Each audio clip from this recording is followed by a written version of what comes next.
歡迎大家嚟到東喂，班西藏。西咁啊，今日咧 藏 A 哥咧就要湊佢個侄啊，係咪侄啊嘛，係嘛？三缺一啊，係啦。咁係啊，佢就 三缺一，Zoom 咧就同大家見面啦。咁啊，即係一陣都會聽到 A 哥一啲嘅分析啦。咁啊，A 哥就嚟唔到現場啦。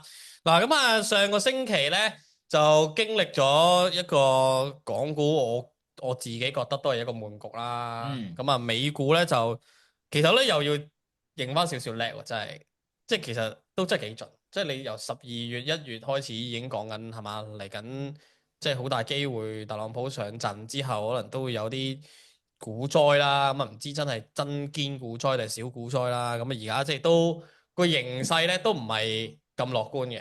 咁啊，琴晚就有個小嘅反彈啦。咁啊，今日又好似開始又有啲立落啦。咁啊，所以咧就我哋都講下我哋國際視野先啦，係嘛？即係國際視野個波動性，好似最近呢個星期都強啲喎。嗯，咁啊，咁係，啊，係啦，即係 A 哥咧，今日都有喺我哋嗰個 VIP 群組裏邊啦，係嘛？咁啊，都講咗句，好似打彈，又好似唔係好得喎。咁啊，A 哥又點睇美股？即係嚟緊，究竟有冇一啲危或者機，即係可以捕捉到一啲反彈啊？或者有冇嘢你自己有部署緊啊？透露定少少，即係唔好成日贏咗先講俾我哋聽咧。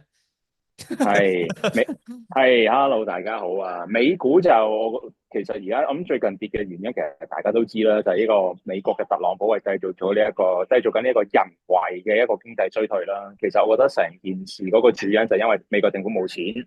咁啊，其實你冇錢咧，有咩方法咧？一係就增加收入，一係就減少支出，咁一個好簡單嘅理論嚟嘅啫。咁呢個增加收入嘅就係當然係呢一個增加呢個關稅啦，但係佢增加關稅又唔可以增加太多，因為會推高國內嘅通脹。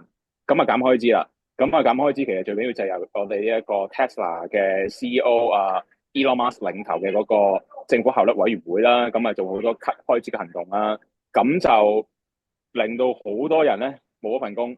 影響咗消費信心，咁咧消費信心冇咗，少咗消費，咁呢個息率下降咧，咁自自然然咧，美國所爭嗰條數咧，俾嘅利息就會少咗。咁我覺得而家特朗普就係行緊呢一條路嘅，技術性經咁所以濟衰退啊嘛，係嘛？係啦，其實佢係人為嘅，仲有一場經濟衰退。咁所以我哋都見到特朗普其實佢喺第二年嘅任期都講少咗好多咧。美股點，美股點。其實今年佢嗰個政績咧，我諗大家都喺其他嘅新聞都睇到，係今年嘅政績咧就係要減少美國嘅債務。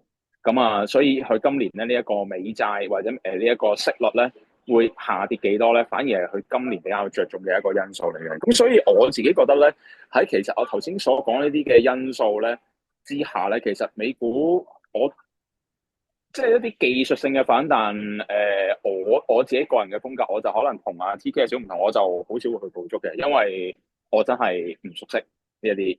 咁所以如果咧你要問我美股有啲咩部署咧，我就企喺度啊，暫時真係未有咩部署。企喺度播就係部署啦，係啦，我暫時唔做都係一個部真係未有咩，署嚟嘅呢因為個。我真係冇乜部署，係啦，因為我始終譬如好似尋日 CPI 咁樣樣係 miss 咗，咁啊有啲嘅升市啦，咁大家都見到啦，咁但係我就覺得應該機構喺呢個上個禮拜五同埋禮拜一啦，先大幅減倉嘅情況之下咧，我覺得一個 CPI 嘅數據未必會咁快可以令到啲機構投資者咧重新入翻場嘅。咁因為可能嚟緊都仲有好多嘅關於一啲消費嘅信心啦，包括美聯儲比較看重嘅 PCE 啦，又或者係啦，即係種種類型嘅經濟數據，我覺得市場都會睇下，咦，其實呢一個美國係咪真係會開始經濟放唔得好犀利咧？咁我覺得可能機構投資者都需要去睇翻呢一啲嘅數據嗰個走勢咧，先會作出一個判斷係咪重新入翻場。咁所以我就暫時未有太多嘅部署嘅美股，係啦。咁啊，依哥你最近即係咁得閒有咩做啊？抽得，我哋就我咗籌集啊。緊係我最近其實我都係留意翻呢個中港市場咯，係啊，但係其實中港市場其實最近都唔係冇做嘅，因為學你話齋得一個悶局啦，咁同埋我覺得美股嗰邊嘅氣氛咧，其實的而且確都有影響到中國市場呢邊嘅，不過可能呢個我哋就可能之後轉即係後轉後後 part 再啦。講啦，好啊，咁或者咧，可能即係我都幫啲即係朋友問下啦。即係平嗯時可能你做一個 trader 啦，日日都會睇市啊，日日都會 mon 住啦。嗯。咁去到呢啲咧，真係悶局嘅時候咧，其實你係做緊啲咩啊？或者其實你會唔會都繼續睇個市，定係真係完全呢段時間都唔睇，自己去做自己啲嘢，定係會點樣去處理嗰啲時間咧？我自己一本半嘅，其實我點都會睇嘅，因為有嗯，陣時我覺得機會嘅就係你不斷觀察出嚟㗎啦，就唔可以話真係完全睇都唔睇嘅，咁我就點都會睇嘅。咁但係可能都會多咗時間，我諗都係可能做運動啊，或者做下或者 hea 下咯，係或者嗯，睇下一啲我之前哦係已經 save 低咗，但係都冇時間睇嘅一啲嘅 report 啊咁樣樣咯。又或係。者好簡單嘅就可能會約下，真係約下啲朋友出嚟，即係 update 喺我而家最近呢個狀況係點啊咁樣咯。係啊，係其實就一啲都唔特別嘅個生活，係啦，冇，我諗起咧，我哋係啊，三個咧有陣時要出嚟食飯咧，我哋都要專登咧揀一日咧係夜晚個美股冇市咧，我哋先係會出嚟食飯啊、食雪茄啊、飲酒啊。OK，好咁啊，大家係了解到即係一個A 哥啦，即係一個都好有經驗嘅一個 trader，即係佢平時原來個市麻麻地嘅時候，即係個生活咧就係都係咁咩叫樸實而無華啦。嗱咁啊，確實即係就無嘅，轉而家就又交個台俾阿 TK 啦。咁啊嗱，我哋都知道咧，即係阿 TK 咧啱啱咧佢自己就最中意嗱 A 哥呢個特色咧就中意做啲突破啊，即係跟個 momentum 啦。咁啊 TK 就中意個人就比較係投機少少嘅，同埋係中意做即係搏一啲短期或者比較急速啲嘅一啲嘅反彈啦。咁啊都知你最近前幾日就都做咗張 嗯 Tesla 嘅 long call 都賺咗一倍喎，可唔可以講下俾大家聽點樣做？我諗好多人都會想知，喂，喺一個咁急係嘛跌到輕輕冚冚嘅時間，喂，我點樣可以喺個風險同嗯。埋喺嗰個盈利之間咧，即係有個平衡，或者點樣先叫喂搏得過？點樣叫搏唔過係嘛？佢成個 trend 都跌到咁，點解前邊你又冇鬧？點解係喺呢個位先鬧？我諗好多同學都想知。嗱，咁呢個咧，其實就可能會脫離咗課程上嘅內容啦，亦都脫嗯離咗系統上嘅嘢啦，嚇、可能呢啲係關於以前見過嘅嘢，即係關於啲肌肉上嘅記憶啦。咁我最早咧，其實禮拜二咁就喺新城嗰個直播啦，再同渾水直播嘅時候都講，係美股要開始即係會築底啊，或者係搏反彈嘅。咁點解咧？第一樣嘢就因為我哋年頭即係都有交代過，就係美股嗰、個、危險水平啦。咁啊，然之後就再早幾個禮拜都有講到關於就係、美國債務嗰、個、危機啦。咁其實咧咁之後咧，其實美股的確係跌得好勁啦。咁我記得我仲有一晚就喺學生大群度，即係話要清倉啦。咁係啊，清完倉之後就狂懟啦。咁其實點解禮拜二嗰日咧會開始覺得要撈反彈咧？就因為第一樣嘢就特朗普喺週末嘅時候咧，咪有個訪問嘅，咁啊亦都冇直接否認啦嚇。即係講翻 A 哥啱先嗰樣嘢就係、其實政府就係要有衰退，即係一定要減開支啦嚇，減開支係一個重點啦，亦都唔會係軟着陸嚇，即係會係硬着陸嘅一個訊息啦。咁其實即係呢個已經係一個好大嘅好大嘅壞消息，係由特朗普去透露嘅。咁啊，仲要係之前咧，佢講之前咧，佢啲官員都唔係咁講嘅，冇佢咁直接嘅。咁佢已經好直嗯接。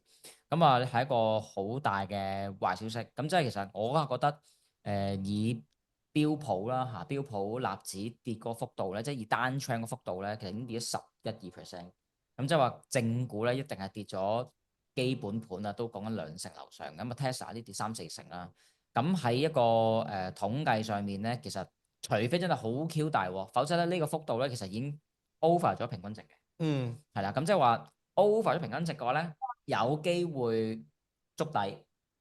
咁觸底咧，觸底啫，觸底唔一定彈嘅。咁嗯。啊，我就搏彈啦，因為其實如果唔彈咧，真係冇嘢好做嘅，即係港股又冇咩好做，咁啊美股又冇咩好做，咁基本上真係戇鳩鳩咁坐喺屋企，即係唔知做乜咁約樣。朋友食飯，係啊，真係冇嘢做咁啊，即係咁我成個月就係等一轉啫，咁啊就係Tesla 係啦，咁喺同埋即係同埋好多，即係嗰段時間咧係好多壞消息嘅，嗯除非你諗到個更加壞嘅消息。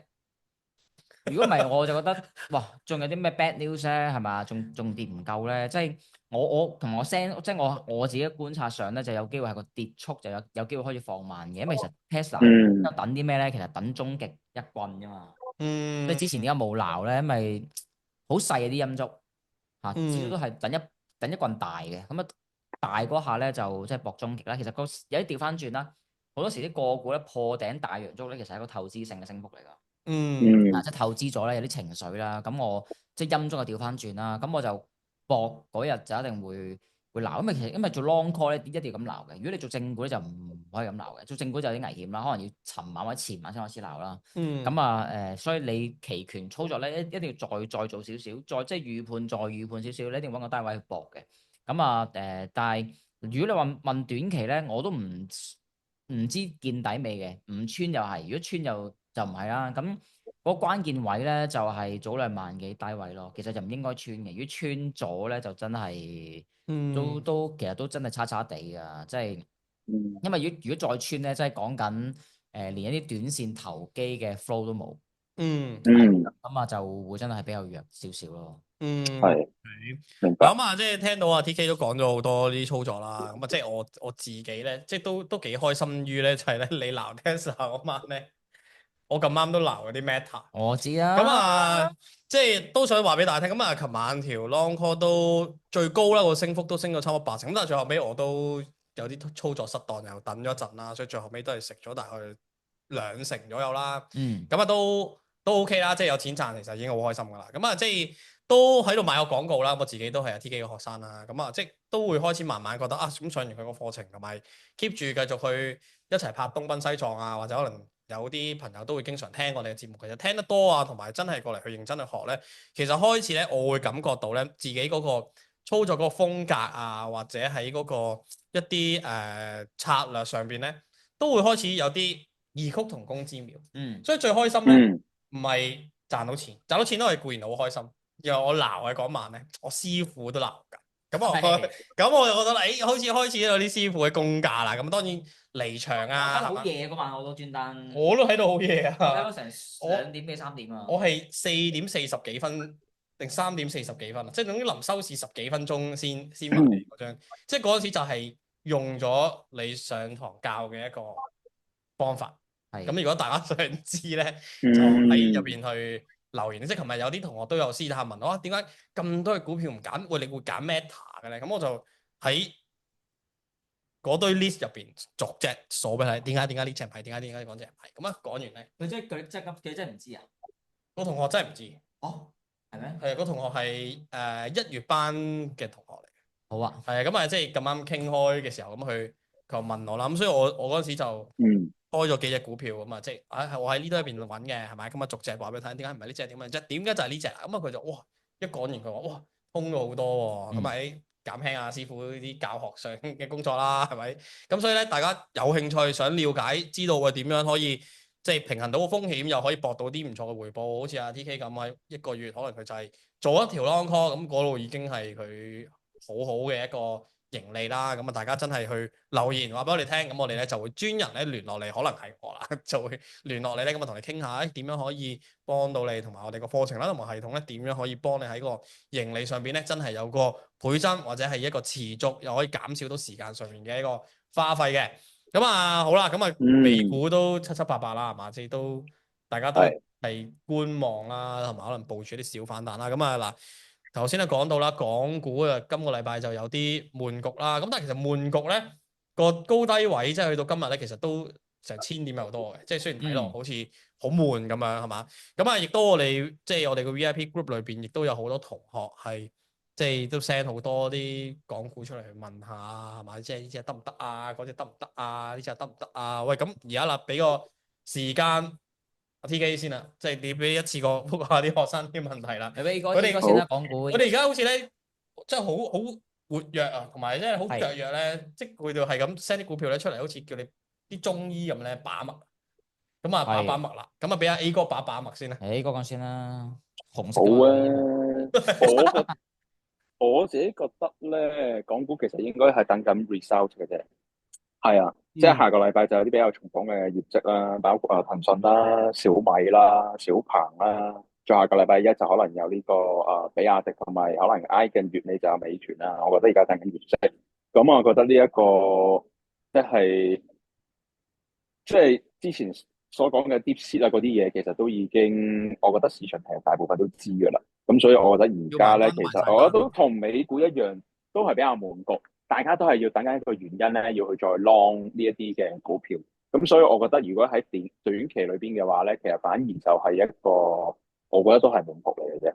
即係 before 呢個騰訊嘅業績之前，係啦，嗯，係啦。咁啊 TK 咧，呢哦，個簡短精而其實咧簡啊。呢幾日咧最煩咧，見到我最唔中意見到嘅嘢，亦哦勁多標題。即係呢兩日哦，咧，你打開 Facebook 咧、YouTube 咧，KOL 咧，嗯連啲傳統傳媒啦，即係連好似即係 Bloomberg 啲都寫咩咧？東升西降已經成型，係啦，趨嗯，哦，勢下已經成確型。認啊！屌，真係一聽到呢啲就知新聞係啊！都報。咁跟住仲有啲好消息啦，係咪？上個禮拜尾啊，話韓國省會入市啦，係嘛？即係個 flow 突然間多咗好多啦。咁即係你都見到啦，即係而家港股係難炒嘅，難炒咩意思咧？咪要升嘅都升咗，你都見到咧，好少有啲再出新嘅信號啦。咁上個星期我哋講啲股票咧，其實即係比較好嘅啲，其實都係去翻原位，即係同上個禮拜四差唔多位置。嗯咁啊，有啲就可能係會偏遠少少啦。咁即係可能有樣嘢都大家要知，好似 A 哥咁講咯，DeepSeek 屌個個都知嘅，成條街都知係港股勁，港股好係嘛，東升西降而成形。咁喺呢啲位置嘅時候咧，咁我自己多數都係會比較小心啲啦。即係我覺得港股係唔差嘅，特別係上個禮拜美股冧嘅時候，即係港股嘅嗯，相對強度真係好鬼死高。仲頂到。咁但係而家即係最離奇咧，就而家先係真係偏遠咁啊，即係。最離咁啊，奇。希望啦，希望係等緊啲大股業績啦，因為而家可能得騰訊會救到個市啫，即係騰訊係咧，喂後面嗰個指引好樂觀嘅係嘛，即係 AI 勁多投入，資本開支唔知加幾多，乜乜柒柒咁可能會再炒多波咯，咁但係暫時我覺得而家係整體嚟講係消化緊啊，嗯，係，所以我都冇乜太多好 strong 嘅 view。其實我自己睇下先。係我見而家個情緒指數咧就去到都即係一個都幾尷尬嘅位啦，60幾啦。即係你話追又好似空間有啲爭少少係嘛？同埋我都講過轉 train 啊，小米我上次講完啦，其實冇破頂啦已經，而家哇，好定係啊，勁喎！嗰條片真係要剪翻出嚟喎。係啊。我已經揾咗專人幫你 cut 緊㗎啦。其實次次一出呢啲現咧，一定係咁噶。而家嗯，最驚係見光死，有係有小哦，米啦，跟住又有泡泡瑪特啦，咁啊騰訊啦，最怕見光死啫。係哇！所以大家即係都睇下小米係嘛？即係成日都問我哋準唔準啊個信號啊成啊，即係佢就係喺個高位度出單 train 咯，即係呢啲。係。即係其他股票咧，其他股票係咪其實都同恒指差唔多，都係已經我見好似恒指還比較多咯，連係雲端股嚟睇翻啲金，即係之前啲金蝶啊，都係破係完頂之後都係盤整多嘅，但係你唔係好差，你又唔係好差嘅。係啦，即係我就覺得呢個好尷尬咯，呢個位而家係即啊。係點啊？係啊，即係其實心情都有咧，啲問題，即係點啊？美股嗰次其實反而二月頭即係唔係馬後炮啦。其實嗰陣時咧覺得見頂嗰個味道係幾濃嘅，係嗯，因為你會見到好多即係嗰時當炒嘅嗰啲股票，其實好多都已經開始冇喐啦，即係直情係 especially 係 DeepSeek 之後，即係好多股票其實一去翻即係嗰日 gap 單之前翻嚟嘅嗰啲位咧，其實都升唔起。你睇翻嗰啲咩 AVGO 啊、NVD 啊嗰啲，其實全部都係。大家港股就好尷尬咯，呢個位但係係啊，我記得今日咧就科網股弱啲啦，但係其實嗯，我覺得啊，啲錢都係拍翻喺啲高息，嗯，哦，即係銀行嗰啲啊，係啊，即係國企股、嗯高息股、中字頭，所以成日我覺得真係輪動咯，嗯，嗯我話真嗯，係好弱嘅，，rotation 係啊，係嗯，OK，咁所以就即係下個星期係嘛，即係嚟緊就真係等緊個業績啦，業績季啦，咁啊希望就係有啲比較強勁嘅科網股啦、700啦出嚟就救個市啦。咁啊而家就去到一個都幾尷尬嘅位啦，無論係喺個市場嗰啲股票上面嘅圖形上面嘅分析啊，或者就算去到我哋個系統上面見到嘅一啲大市嘅熱度咧，都係有種唔上。又唔落，又唔知點咁樣嘅，咁可能大家都需要一個理由、一個原因咧，咁啊去做翻一啲即係突破或者再有一啲機會啦，俾大家有個原因去買入啦。咁所以咧喺度咧，再鄭重咧去俾個建議啦，大家再咧嗯知道嚟緊業績季咧，但係真係冇到業績。除非你哋好想賭，或者做好晒風險管理啦，或者即係話個賭癮起啦，即係喺一個平衡到風險嘅下邊去做。即係如果咧你哇好有信心係嘛，哇覺得自己計到晒啊，覺得睇完會點點點啊，咁賺到錢啦當然好啦。咁但係如果本身你哋都唔係好習慣喺一個非常之個持倉入邊好波動嘅咧，咁啊盡量咧就唔好做呢啲啦。咁如果你哋真係想去好穩陣，點樣去透過 AI 同埋我哋嘅課程咧，可以做到一個非常之 smooth 嘅一個 P&L 咧，一個你個盈利嘅曲線咧，咁啊記得留言啦，同埋去了解啦，同埋咁你哋仲有冇啲咩要補充俾大家知道？美股啊，我如果炒反彈咧，其實冇咩好揀嘅，都要揀翻啲權重股得㗎啦，即係 Google、Microsoft、Amazon 啦，即係你揀得好嘅，其實 Meta，即係揀得好啦，係啊，師傅，即係你搞得好嘅，其實即係揾啲相對強度好少少啦，係嘛？又冇乜點穿底啊，咁啊成日喺課堂已經講好多㗎啦，咁啊，因為即係美股如果反彈咧，一炒翻啲科技股咧，其他股就有機會偏軟嘅。因為其他股都冇乜點升過啊嘛，咁啊即係如果炒反彈如果炒反彈，心法就係炒權重股就 O K 啦，即係炒指數股啦，好值錢啊呢句説話。係啦，咁其實如果我炒反彈嘅話，我都會揀 Meta。係啊，都係揀啲權重股 O K 嘅。